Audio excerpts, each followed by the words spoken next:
Puji Tuhan, selamat malam teman-teman, selamat bergabung dalam Zoom kami. Sebelum kita mulai pembelajaran kita malam hari ini, kita akan bersatu di dalam doa. Mari kita berdoa. Pujian syukur kami naikkan kepadamu Tuhan Yesus yang baik. Kami bersyukur Tuhan untuk penyertaan-Mu yang luar biasa. Kau terus nyatakan buat kami.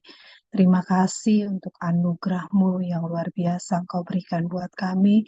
Hingga kami boleh terus menjadi penikmat-penikmat anugerah-Mu. Terima kasih untuk kasih karunia-Mu yang Kau nyatakan dan berikan buat kami. Terima kasih Tuhan, terima kasih. Segala puji, segala hormat hanya kami naikkan kepadamu. Hati kami terus limpah dengan syukur Tuhan. Untuk damai-Mu, sukacita-Mu terus Kau berikan buat hidup kami. Hingga kami boleh terus bersyukur dan fokus kami pada karya salib-Mu yang luar biasa Tuhan Yesus Kau nyatakan buat kami. Kami bersyukur Tuhan, ampuni salah dosa kami Tuhan Yesus dari perkataan, pikiran, perbuatan kami, hingga kami terus boleh hidup dalam perkenanan-Mu. Mampukan kami dan kuatkan kami untuk kami terus hidup dalam pertobatan Tuhan. Terima kasih Tuhan, terima kasih saat malam hari ini kami bersyukur ya Tuhan, untuk kesempatan waktu yang Kau berikan buat kami, untuk kami kembali belajar mendengar kebenaran firman-Mu, belajar untuk membaca dan merenungkan kebenaran firman. Terlebih Tuhan Yesus, kami boleh terus hidupi apa yang kami dengar. Oh Tuhan, tolong kami, biarlah ini bukan satu rutinitas kami, tapi biarlah ini rindu kami Tuhan Yesus. Oh Tuhan, kami mohon berikan kami hikmat, pengertian daripadamu, ya Allah Roh Kudus, sehingga apa yang kami dengar itu tidak mendatangkan kesia-siaan bagi hidup kami, tapi boleh mendatangkan berkat. Kami berdoa buat teman-teman kami, Tuhan tolong gerakan hati teman-teman kami yang akan bergabung secara online. Tuhan berkati mereka, berikan mereka juga kesempatan waktu untuk mereka boleh mendengar Tuhan kebenaran firman-Mu. Saat malam hari ini kami juga berdoa buat teman-teman kami yang akan melihat melalui rekaman kami, Engkau juga memberkati seperti Engkau memberkati kami saat malam hari ini. Kami terus berdoa buat hamba-Mu Tuhan, yang akan memaparkan kebenaran firman-Mu. Kami sungguh percaya hikmat-Mu, urapan-Mu terus menyertai hamba-Mu. Pakai hamba-Mu menjadi alat-Mu Tuhan untuk mengatakan kebenaran firman-Mu yang benar, yang murni Tuhan, Injil sejati Tuhan. Hingga kami boleh terus sama-sama semua saat malam hari ini boleh diberkati. Kami bersyukur ya Tuhan atas malam hari ini kami mulai pembelajaran kami dan kami peralaskan doa kami hanya dalam nama Tuhan Yesus Kristus. Haleluya. Amin. Puji Tuhan, kita akan membahas malam ini 2 Korintus 5 ayat 11 sampai 13. Saya akan bacakan. Kami tahu apa artinya takut akan Tuhan. Karena itu kami berusaha meyakinkan orang. Bagi Allah hati kami nyata dengan terang, dan aku harap hati kami nyata juga demikian bagi pertimbangan kamu. Dengan ini kami tidak berusaha memuji-muji diri kami sekali lagi kepada kamu, tetapi kami mau memberi kesempatan kepada kamu untuk memegahkan kami, supaya kamu dapat menghadapi orang-orang yang bermegah karena hal-hal lahiriah dan bukan batinia. Sebab jika kami tidak menguasai diri, hal itu adalah dalam pelayanan Allah. Dan jika kami menguasai diri, hal itu adalah untuk kepentingan kamu. Begitu.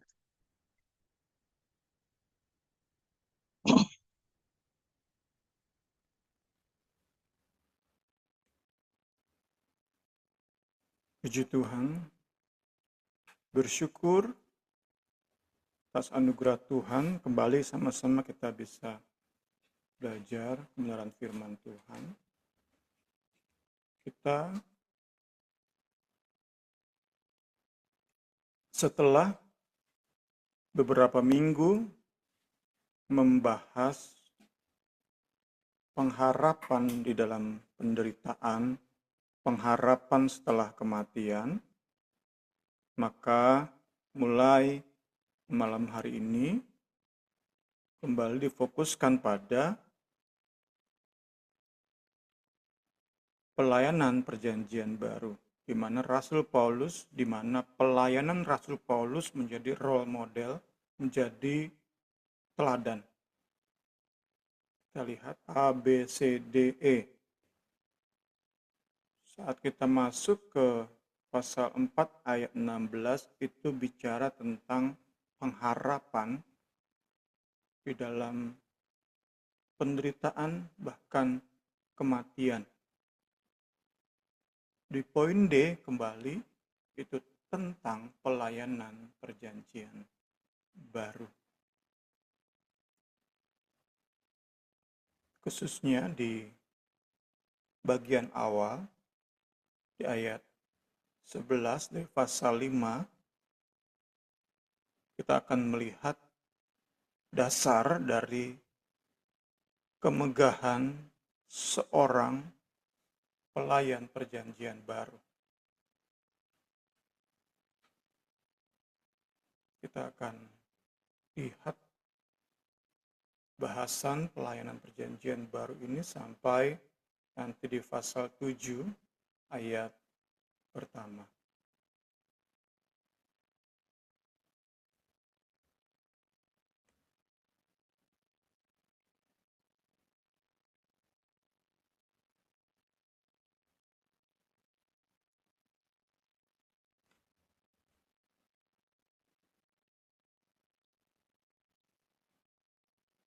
Menyambung dengan bahasan tentang tahta pengadilan Kristus di pasal 5 ayat 10,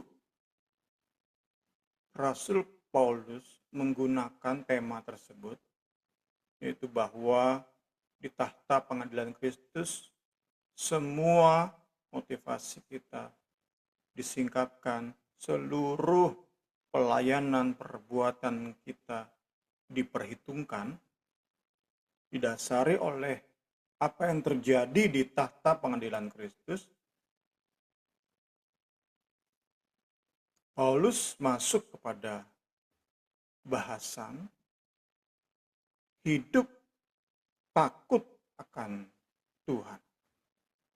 Didasari oleh pemahaman tadi, apa yang terjadi di tahta pengadilan Kristus itu menjadi dasar, menjadi alasan bagi Paulus dalam menjalani hidupnya, menjalani pelayanannya di dalam takut akan Tuhan.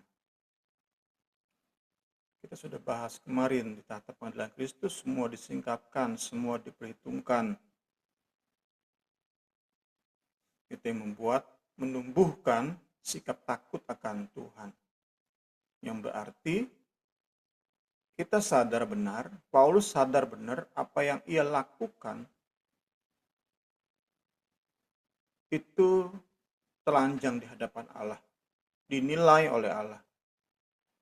Motivasi dari pelayanannya juga telanjang di hadapan Allah. Itulah takut akan Allah. Pengetahuan tentang apa itu takut akan Allah. Dan oleh pengetahuan itu Paulus jalani hidup sedemikian rupa, Paulus jalani pelayanannya sedemikian rupa. Puji Tuhan, puji Tuhan.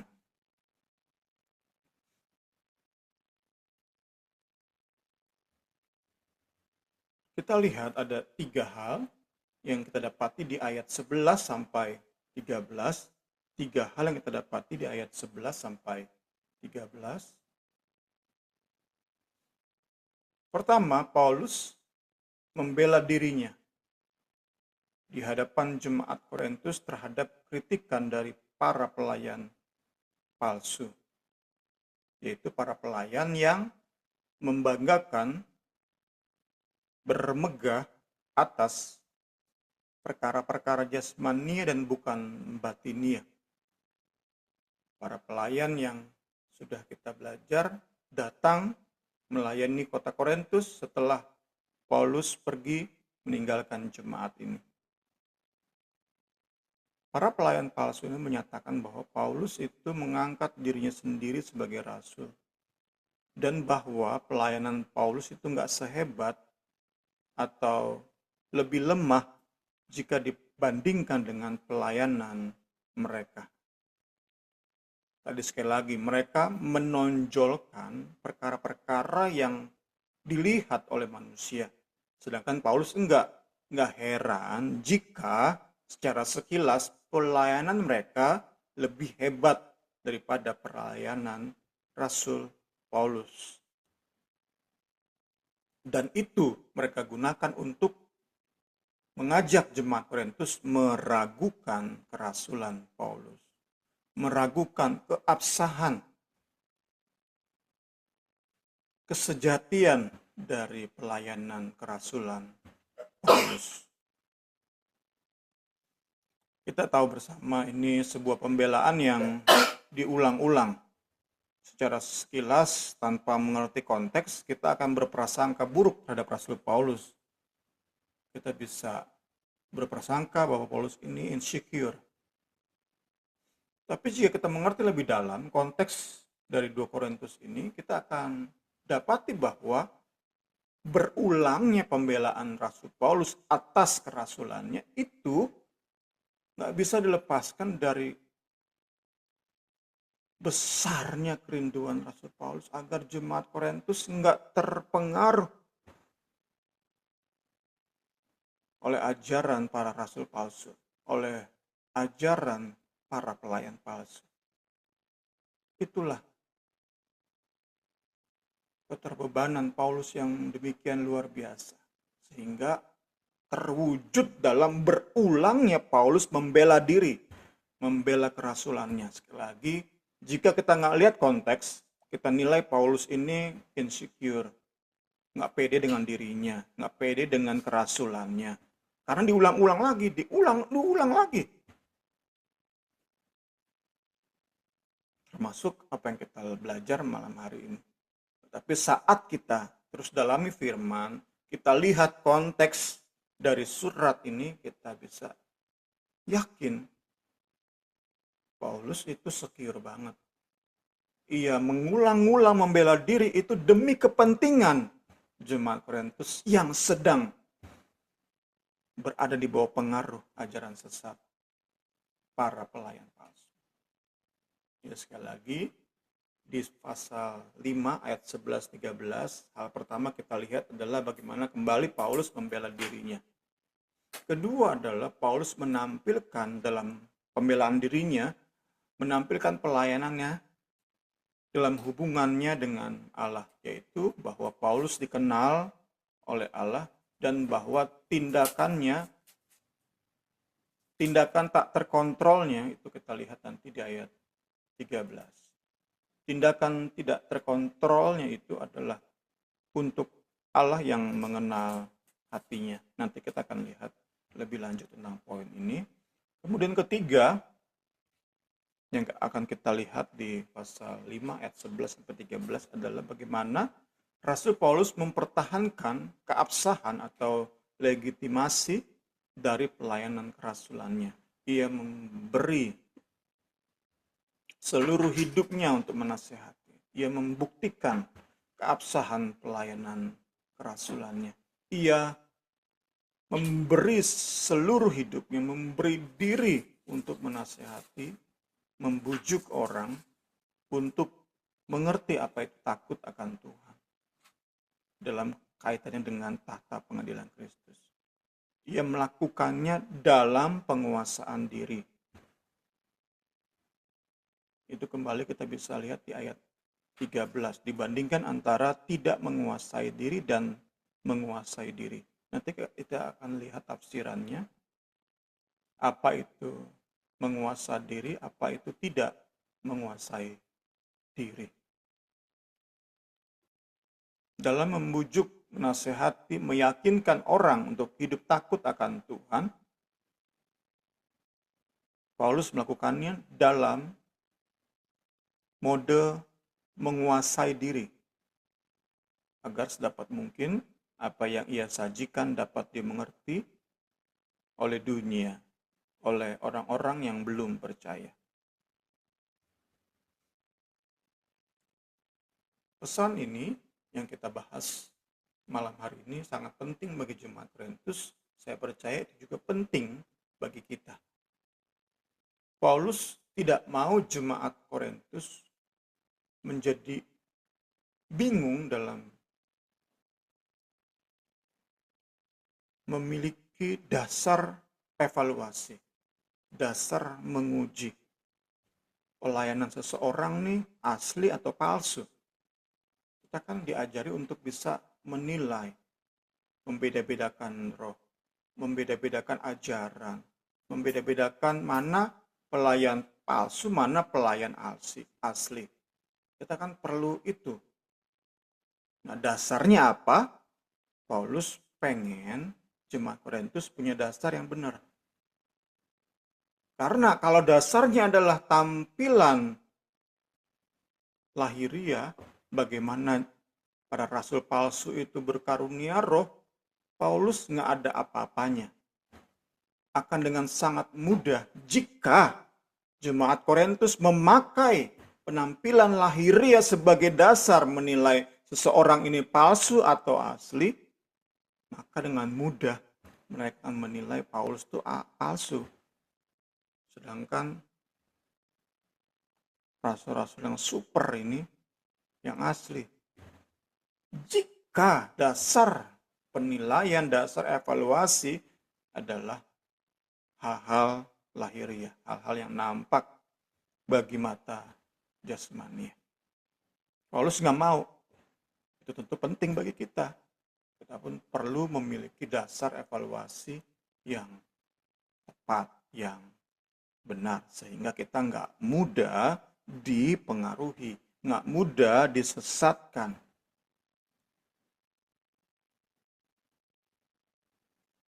Paulus nggak mau jemaat punya dasar yang salah. Paulus katakan di bagian ini bahwa ini yang kiranya menjadi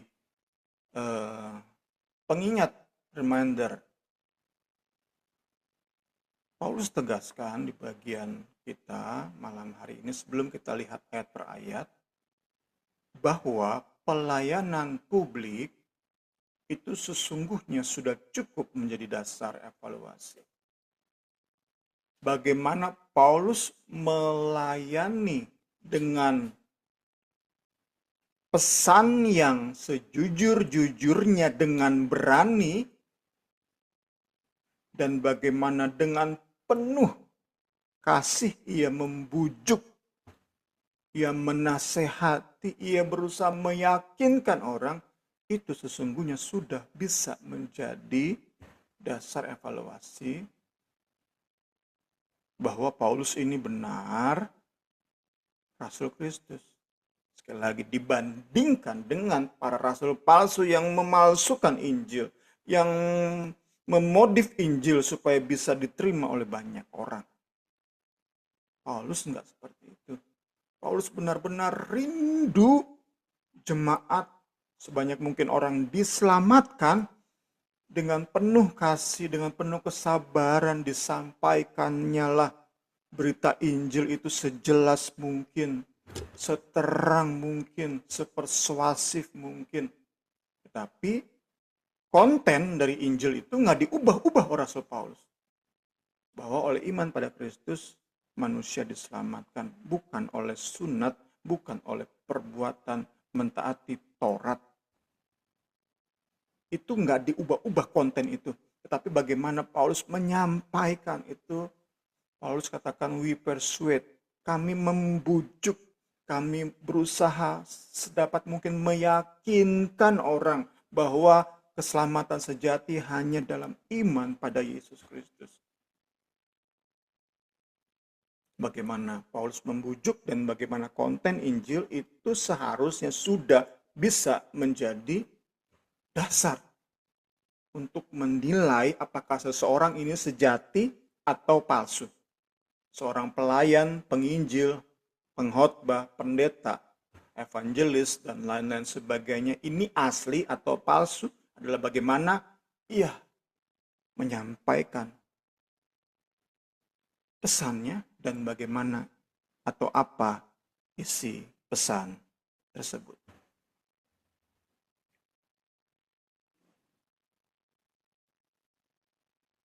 Ini yang menjadi penekanan Rasul Paulus. Enggak perlu Paulus sampaikan pengalaman privatnya, pribadinya, untuk membuktikan bahwa dia benar-benar Rasul Kristus. Cukup dengan melihat konten dan bagaimana konten itu disampaikan. Itu yang menjadi dasar evaluasi. Untuk lebih mengerti tentang perbedaan antara kehidupan publik atau pelayanan publik, pelayanan di depan umum dengan kehidupan privat, kita perlu melihat 2 Korintus 12 ayat 1 sampai 5 supaya kita bisa lebih jelas.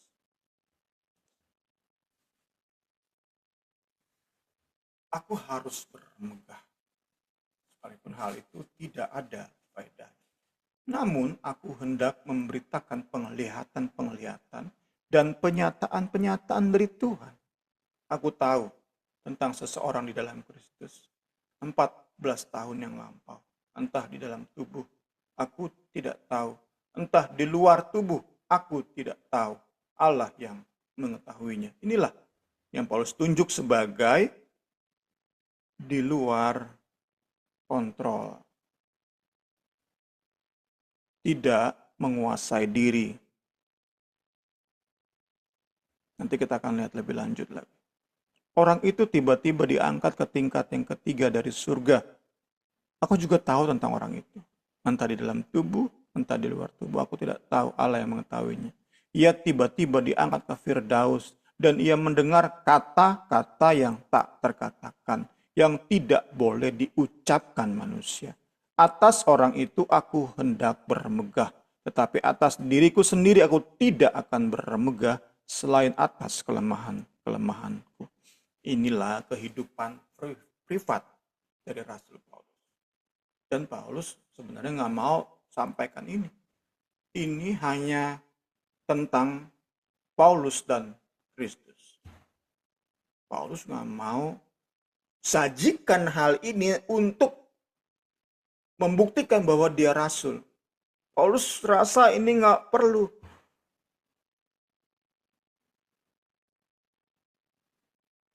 Nanti kita akan tentu lihat jalan berpikir Rasul Paulus untuk sampai kepada poin ini. 2 Korintus 12 ini. Ia terpaksa. Karena tadi ada orang-orang, rasul-rasul palsu ini yang terus dalam melayani bangga-banggain pengalaman privat ini. Ini hal privat. Nggak usah dibangga-banggain. Cukup sampaikan Injil dengan jelas, dengan benar, dengan penuh kasih. Itu sudah menjadi bukti bahwa engkau sejati. Nggak usah bangga-banggain pengalaman privat. Kalau mau tanding-tandingan pengalaman privat, gue nggak kalah, kata Rasul Paulus. Tetapi dasar evaluasi menilai seseorang asli atau palsu bukan ini. Itu yang Paulus tegaskan di bagian kita malam hari ini. Bukan pengalaman privat ini, bukan. Ini urusan satu orang dengan Allahnya, dengan Kristusnya. Tapi bagaimana menjadi berkat bagi orang adalah bagaimana menyajikan Injil itu sedetail mungkin, sejelas mungkin, dan sepersuasif mungkin. Membujuk. Itulah pelayanan. Kiranya kita bisa mengerti bagian ini, sehingga saat kita jalani pelayanan kita nggak sibuk dengan apa ya, usaha membuktikan diri, gua nih pelayan yang tunjuk Kristus loh.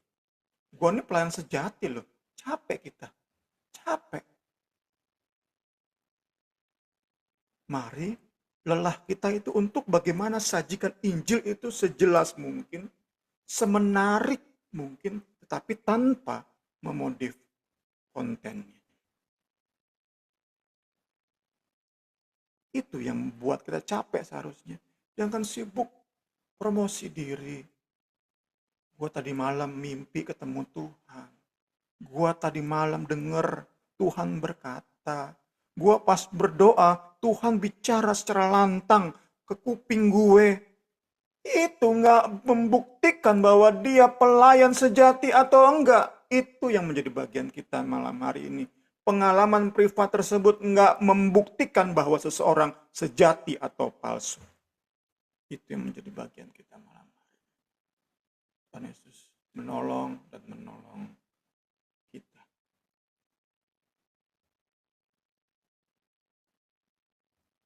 Jadi, yang menjadi centerpiece atau pusat dari ayat 11 sampai 13 adalah we persuade, kami meyakinkan orang. Itulah inti pelayanan pemberita Injil sejati. Pelayan perjanjian baru yang sejati. Kita berjuang bersama bagaimana meyakinkan orang. Hidup dalam Kristus itu penuh dengan kepuasan demi kepuasan. Kita sudah alami dan kita berusaha yakinkan orang untuk mengalami apa yang kita alami. Itulah pelayanan perjanjian baru. We persuade. Karena itu sekali lagi, ayat 11 sampai 13, kuncinya adalah ayat 11, kami berusaha meyakinkan orang. We persuade men and women. Itu inti atau centerpiece atau pusat dari ayat 11 sampai 13. Puji Tuhan, kita masuk ke ayat 11.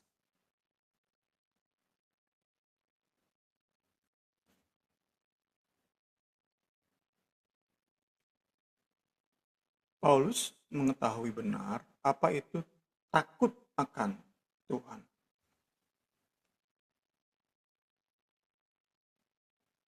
Pengetahuan ini tentu nggak diketahui oleh sembarang orang.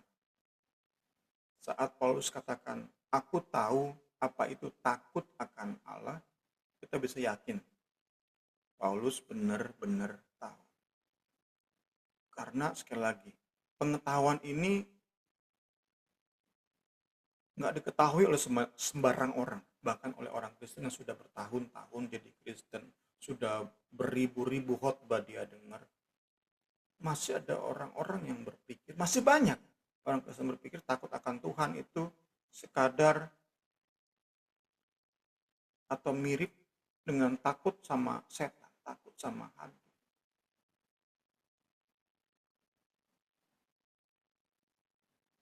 Kita bisa yakini bahwa Paulus tahu bahwa di dalam takut akan Tuhan itu ada cinta.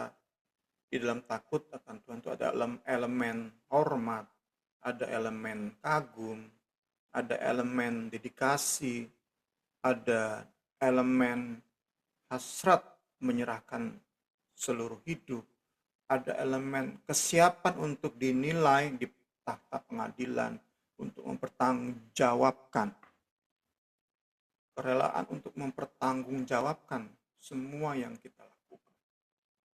Semua dari motivasi pelayanan kita, itu kita siap pertanggungjawabkan. Itu kan takut akan Tuhan.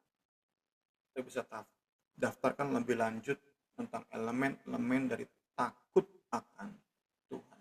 Sekali lagi kita bisa yakin bahwa Paulus sungguh mengerti apa itu takut akan Tuhan.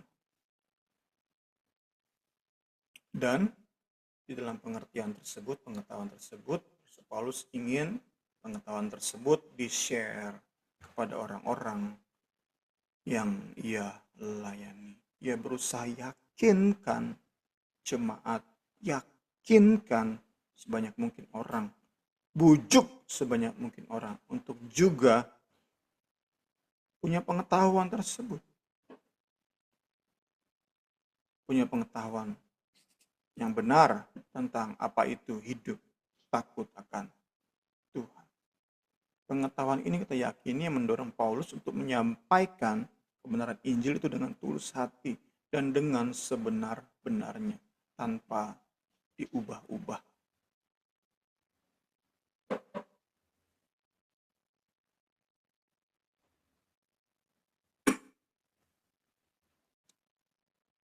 Selanjutnya kita lihat di dalam keyakinan Paulus bahwa pelayanannya telanjang, terbuka di hadapan Kristus yang menilai hati, Nah, bagian selanjutnya adalah Paulus rindu kesejatian hatinya, ketulusan hatinya itu juga bisa dinilai atau dilihat oleh jemaat Korintus.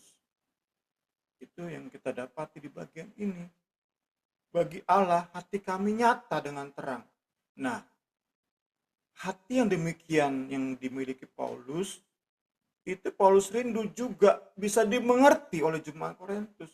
Karena jemaat Korintus sudah mulai meragukan hati Paulus. Di bawah pengaruh para rasul palsu, jemaat Korintus sudah mulai meragukan hati Paulus.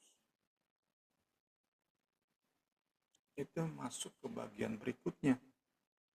Jadi dalam meyakinkan orang, memberitakan Injil dengan tulus, Paulus rindu ketulusan hati itu juga bisa dilihat oleh jemaat Korintus.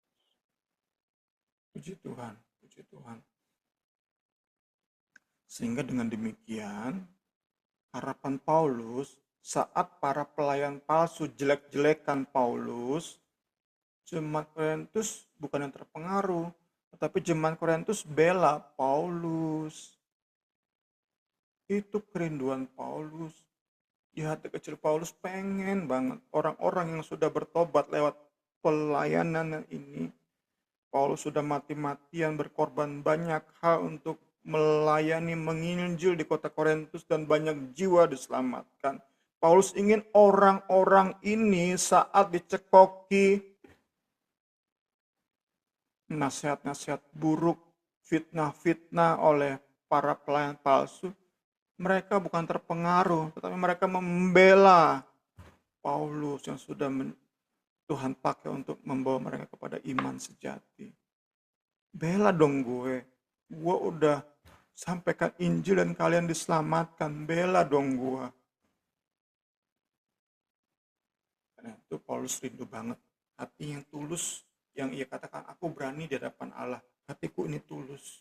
Di hadapan Kristus aku berani, hatiku ini tulus. Nah, dia ingin jemaat Korintus bisa melihat ketulusan hatinya. Itu yang kita dapati di ayat 11. Kita lanjut ke ayat 12.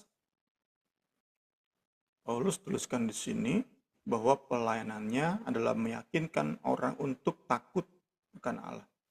Pelayanan ini ia sebutkan, ia tuliskan, itu bukan untuk atau dalam usaha memuji diri sendiri.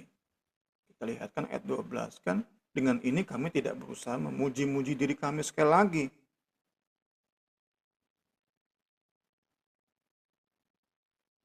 Paulus nggak mau dilihat seperti itu. Tapi biarlah jemaat Korintus bisa melihat bahwa inilah pelayanan gue ini. Meyakinkan orang. Itu sebagai kenyataan yang dapat jemaat Korintus gunakan untuk membela keabsahan pelayanan Paulus saat dikritisi oleh para pelayan palsu. Para pelayan yang bermegah pada perkara-perkara lahiriah, pada hal-hal yang bisa ditampilkan, di show off. Kita kembali lihat, mau gak mau memang Paulus membela diri, karena memang unik pelayanannya. Ia menerima pelayanan langsung dari Kristus, tapi ia sendiri gak termasuk di antara 12 murid. Meski demikian, ia benar-benar rasul. Itu yang ingin terus ditegaskan. Diulang-ulang. Mengapa? Karena saat jemaat Korintus lebih percaya pada rasul palsu, kacau. Karena itu Paulus ingin bilang, meski gua nggak di antara 12 murid, tapi gua rasul sejati. Lu harus denger gue. Saat lu nggak denger gue, lebih denger rasul palsu, cilaka kalian. Itu yang terus Paulus ulang. Paulus akui kok, gue nggak di antara 12 murid. Tapi bukti bahwa gue diutus Kristus adalah apa yang Kristus pesankan, itu yang gue sampaikan. Dan gue gak takut apapun tantangannya. Tetap gue nyatakan orang selamat karena Kristus sudah mati dan bangkit. Bukan karena sunat, bukan karena Taurat. Meski orang-orang Farisi tekan dia, orang-orang Yahudi aniaya Paulus, pesan itu gak pernah berubah. Itu seharusnya sudah cukup jadi bukti bahwa Paulus itu pelayan sejati, rasul sejati.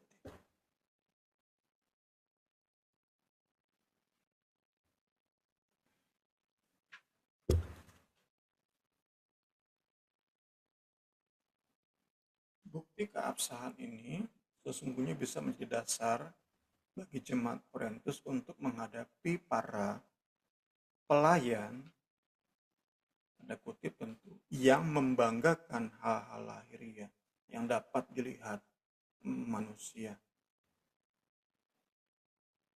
Itu sekali lagi, ini tampaknya berkaitan dengan hobi para pelayan palsu menampilkan entah bahasa roh, entah karunia bernubuat di tengah-tengah persekutuan jemaat. Paulus nggak seperti itu. Paulus nggak seperti itu. Paulus nggak sedang membuktikan diri bahwa ia rasul dan karena itu ia sering-sering berbahasa roh, ia sering-sering bernubuat. Enggak seperti itu. Paulus dalam pelayanannya adalah sedapat mungkin tampilkan Injil sejelas mungkin. Itu yang menjadi pelayanan Rasul Paulus. Itu yang jadi pelayanan Rasul Paulus. Dan Paulus yakin itu cukup membuktikan kesejatian kerasulannya. Ia nggak perlu tampilkan tadi yang sudah kita baca di pasal 12 bahwa aku pernah dibawa ke surga dengar kata-kata yang nggak boleh diucapkan oleh manusia. Paulus nggak perlu tampilkan itu.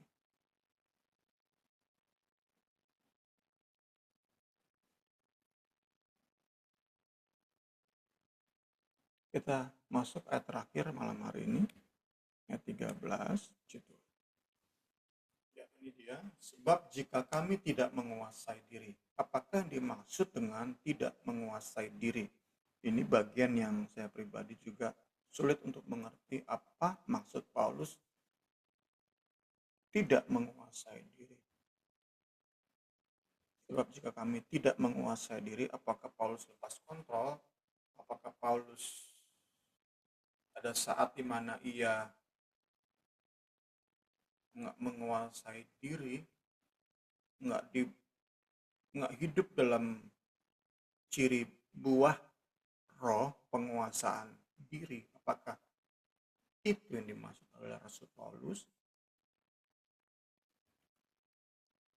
Apa yang dimaksud dengan tidak menguasai diri? Kita kembali belajar di sini tentang bagaimana menafsir dengan benar, hermeneutik kita dengar atau kenal istilahnya. Karena ada orang-orang yang menafsirkan bahwa pertama, tidak menguasai diri itu menunjuk pada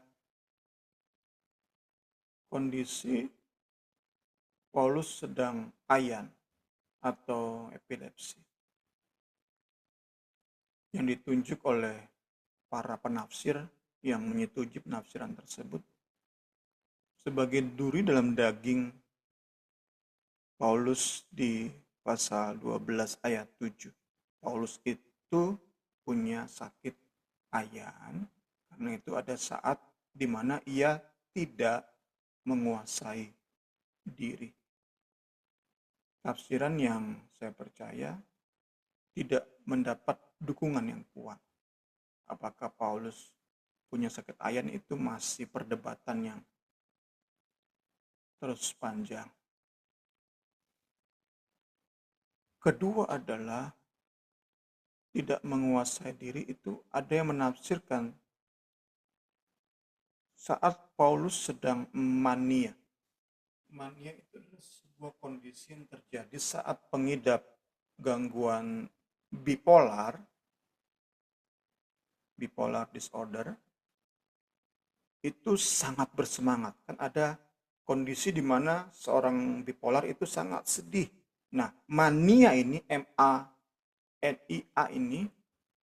mania ini adalah kondisi di mana seseorang yang bipolar itu begitu semangat, senang. Jadi sekali lagi, tadi tafsiran pertama, Paulus dikatakan epilepsi atau ayan. Tafsiran kedua, Paulus mengidap bipolar. Sekali lagi penafsiran yang tidak mendapat dukungan yang kuat. Bahwa Paulus punya penyakit mental itu sulit dibuktikan. Lebih kepada penafsiran yang sedikit liar. Tafsiran yang sesungguhnya lebih aman adalah melihat tidak menguasai diri itu sebagai kegilaan Paulus dalam pelayanan. Paulus Seal for Ministry. Semangatnya demikian luar biasa dalam pelayanan sehingga seperti orang gila.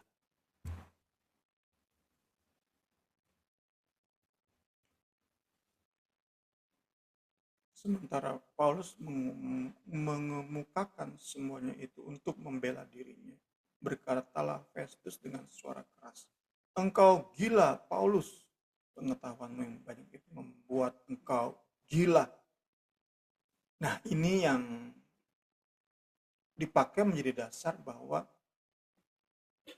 kondisi tidak menguasai diri itu adalah di mana Paulus seperti orang gila dalam melayani Kristus.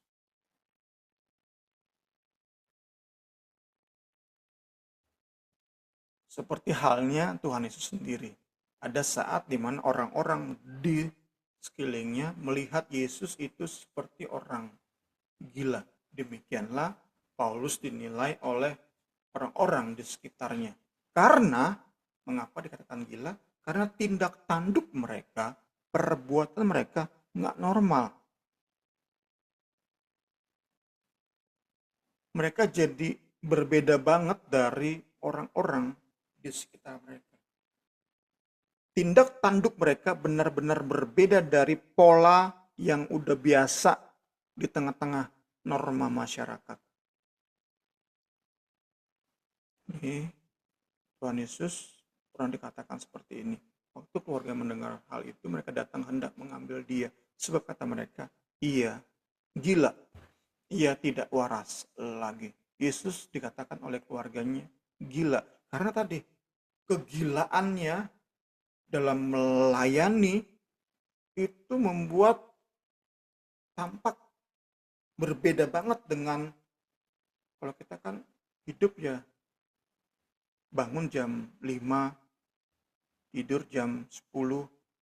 Nah, ada orang-orang sampai begadang terus demi pelayanan, itu kan seperti orang gila. Nah, ada saat-saat orang nilai Paulus seperti itu. Nggak tidur dia. Punya rumah? Enggak. Punya baju? Enggak. Nggak waras. Nah, ada menafsirkan seperti itu untuk menjelaskan tidak menguasai diri. Namun sekali lagi, itu ternyata tafsiran yang tidak sesuai dengan konteks. Konteks yang kita bisa lihat, puji Tuhan, puji Tuhan, puji Tuhan. Dari alur berpikir di ayat 11 sampai 13 ini kita dapat lihat bahwa tidak menguasai diri itu menunjuk pada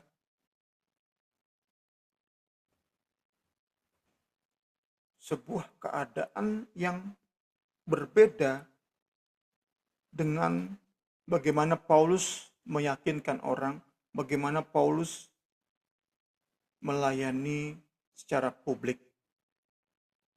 Ini privat, ini publik. Kita lihat itunya, alurnya, perbandingannya. We persuade men, we open to God.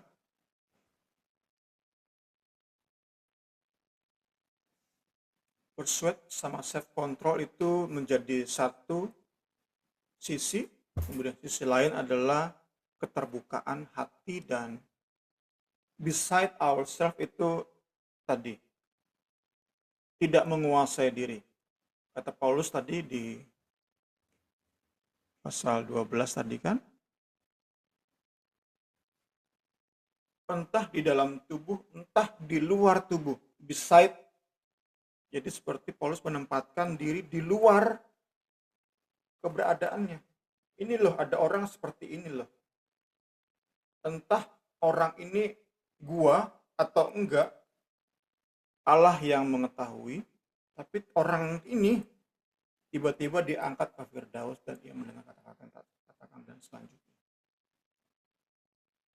Itu yang kita bisa dapat dari pola melihat konteks yang Paulus berikan di ayat 11 sampai 13. Jadi saat berhadapan dengan masyarakat, dengan orang banyak, dengan kolega kita, keluarga kita, dengan orang-orang yang kita layani, kita tampilkan diri kita self-control mungkin, dalam penguasaan diri sedapat mungkin. Itulah kan dalam kita belajar tentang berkarunia roh, kita berusaha untuk saat dalam ibadah publik bahasa roh kita tekan. Baru dalam doa-doa pribadi kita perbanyak bahasa roh. Tetapi dalam meyakinkan orang, bahasa roh itu nggak mereka mengerti. Paulus demikian self-control, kuasai diri. Yang nggak sok-sokan bernubuat, berbahasa roh. Ia bukan orang yang insecure sehingga perlu pembuktian. Enggak. Dia orang yang sangat aman dalam Kristus. Sebab itu tugasnya adalah menampilkan Injil itu sejelas mungkin, semasuk akal mungkin. Itu yang menjadi bagian kita malam. Kiranya Tuhan Yesus menolong dan menolong kita. Karena di sisi lain tentu kita tahu bersama, pelayanan yang semangatnya adalah pembuktian diri, itu kacau. Banyak banget bahayanya. Kita akan cenderung untuk menganggap rendah orang lain, bahkan merendahkan orang lain supaya kita terlihat tinggi, supaya kita terlihat pelayan yang sejati. Kita diskreditkan lah, kita fitnah lah, kita jelek-jelekan lah orang lain supaya kita terlihat hebat. Karena kita pembuktian. Bahaya banget pokoknya pelayanan dengan semangat membuktikan diri. Saat melayani secara publik, Paulus sama sekali tidak berusaha membuktikan dirinya seorang rasul asli. Pengalaman pribadinya bersama Tuhan, ya udah bersama Tuhan aja. Dia nikmati seindah-indahnya, senikmat-nikmatnya. Tetapi itu tidak menjadi sesuatu yang dia terus ceritakan untuk membuktikan bahwa dirinya seorang rasul. Itu menjadi koreksi kita. Apa yang kita sering bagikan pada orang lain, salib atau pengalaman kita. Kalau kerjaan kita bagikan pengalaman pribadi kita, perlu dipertanyakan. Kita ini rasul, kita ini pelayan asli atau enggak? Karena pelayan asli itu yang dibagikan adalah Injil, salib. Yakinkan benar orang untuk percaya bahwa hanya salib Kristus yang menyelamatkan engkau. Itu pelayanan perjanjian baru. Itu pelayanan yang sungguh-sungguh memberkati, berdampak bagi banyak orang. Bukan dengan lagi dan lagi membanggakan pengalaman privat. Disimpan aja, disimpan aja, disimpan aja. Nikmatnya pengalaman pribadi, pengalaman privat dengan Kristus, simpan baik, simpan aja. Tugas kita adalah tanggung jawab kita. Apa yang akan nanti Kristus perhitungkan dan balas di tahta pengadilannya adalah bagaimana kita sajikan Injil itu sedemikian rupa, demikian indah, tetapi kontennya tetap benar. Itu yang akan Tuhan nilai. Itu yang akan Kristus balas. Segala hormat, kemuliaan bagi Kristus. Sedangkan pengalaman privat, saya kita ceritakan sebanyak mungkin, itu hanya akan membakar setiap upah yang seharusnya kita dapat dari Kristus. Segala pujian, segala hormat hanya bagi Kristus.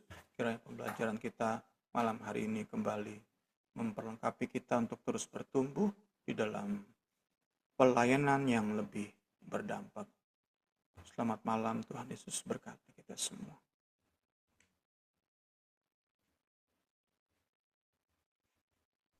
Ya, puji Tuhan. Kita akan tutup pembelajaran kita malam ini karena kami hanya berdua. Kita langsung tutup ya. Oke, mari kita bersatu di dalam doa. Terima kasih Tuhan. Terima kasih Tuhan Yesus untuk kebenaran firman-Mu yang kembali menegur kami, mengingatkan kami Tuhan. Seringkali kami hanya menceritakan pengalaman-pengalaman pribadi kami tentang kehidupan kami bersama Engkau. Tidak Tuhan menceritakan betapa luar biasanya Injil-Mu, luar biasanya karya salib penebusan-Mu dalam hidup kami. Karena hanya itu yang menyelamatkan kami Tuhan. Terima kasih untuk kebenaran firman-Mu.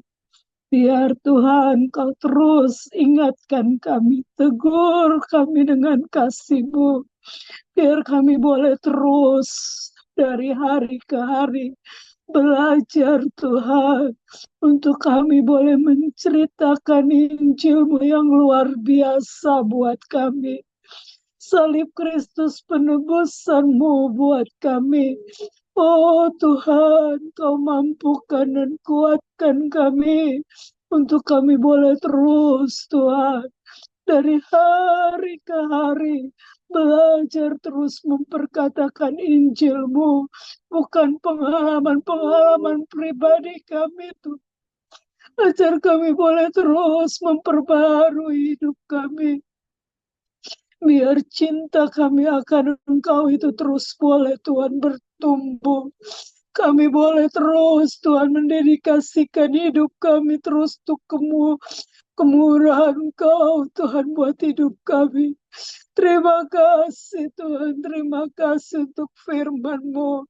Biar dalam Tuhan Yesus pengalaman pelayanan Paulus Tuhan, biar kami juga boleh alami Tuhan. Bukan kami Tuhan perlu pembuktian diri. Oh ampuni kami Tuhan. Terima kasih untuk kebenaran firman-Mu saat malam hari ini. Biar Tuhan apa yang kami dengar itu Tuhan boleh terus bertumbuh dalam iman percaya kami Tuhan. Hingga kami boleh terus Tuhan boleh mempertanggungjawabkan di saat kami Tuhan Yesus diperhadapkan dengan pengadilan-Mu Tuhan Yesus. Terima kasih Tuhan, terima kasih. Tuhan Yesus hamba-Mu lebih hari lebih heran Tuhan untuk terus membagikan kebenaran firman-Mu, terus pakai menjadi alat-Mu Tuhan. Kami berdoa juga buat teman-teman kami Tuhan Yesus yang akan mendengarkan rekaman kami juga Tuhan Yesus. Engkau berkati mereka supaya mereka juga boleh dikuatkan. Mereka juga boleh Tuhan Yesus, oh dari hari ke hari Tuhan Yesus, boleh terus diubahkan dalam cara kami melayani Engkau Tuhan. Kami percaya banyak banyak Tuhan Yesus berhala-berhala dalam hidup kami Tuhan Yesus. Kami percaya Engkau sanggup Tuhan Yesus untuk kami melepaskan setiap ikatan berhala kami. Dalam nama Tuhan Yesus, dalam nama Tuhan Yesus. Terima kasih Tuhan, terima kasih Tuhan Yesus.